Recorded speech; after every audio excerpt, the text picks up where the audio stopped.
Bakit sa kanya? Nasa pangalan na, nasa mukha pa. Ganda ka? Ganda yarn. Ito na, ang nagmamaganda at feeling diva. Ganda! Wanda! We, true ba? Papakita mo ang shape ng ano mo? Ng heart mo? Ay! Patingin nga ako ng shape niyan, baka may kanto-kanto. So talagang mga lalaki, hindi makatotohanan ang mga pangako. Mga yes, friend, it's me. It's a girl, DJ Ganda Wanda. Kasama nyo na ngayong Thursday pa lang na hindi na naniniwala sa mga katagang lahat ng bagay ay kaya kong gawin para sa'yo. Diba? Ito talaga yung too good to be true. Lahat, kaya mo. Hindi mo nga kayang gawin ng lahat ng bagay para sa sarili mo. Para sa akin pa kaya. Diyan na naman kayo magkagagaling eh. Daming Gino na. Para sa'yo lahat ng Gina yun. Diba? Pero hindi nyo malayuan yung pinagsiselosan namin. Hindi nyo mapakita yung messenger. Hala, may tinatago. Tandamin yung dahilan kesyo.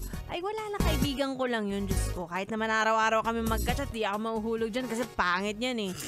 Pero pag tingin mo dun sa mukha ng babae, kahawig mo.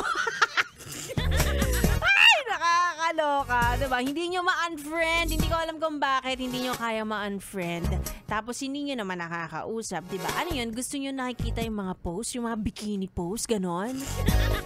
Ay, naku. Hindi nyo mapakita ang inyong Google search history.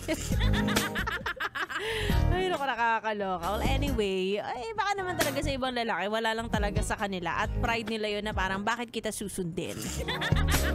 Ako ang dapat na masunod sa relasyon natin. May mga ganon. Pero, wag na lang kayong mangako na kaya nyong gawin ang lahat para hindi kami umaasa. Diba? Totoo naman yun. Kasi yung mga babae, kahit gaano kaliit na pangako, panghahawakan namin yan. Diba? Kahit gaano kaliit, panghahawakan namin yan. Kahit napakaliit niyan, panghahawakan pa rin namin yan.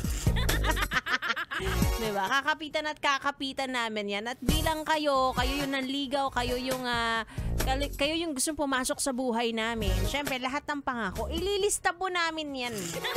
Itatago muna namin yan. Tapos kapag may pagkakataon, ibabalik namin yan sa mga mukha. In short, wag kayong mga ngako. Ha? Kakainis. Nainis na ang babaeng ito. Anyway, kasama niyo po ako hanggang alas 9 ng gabi. Tuloy muna natin ang ating tugtugan. Kasama niyo ako sa inyong biyahe. It's me, Ganda Wanda. Dito lang sa 101.1. Yes, FM Solid.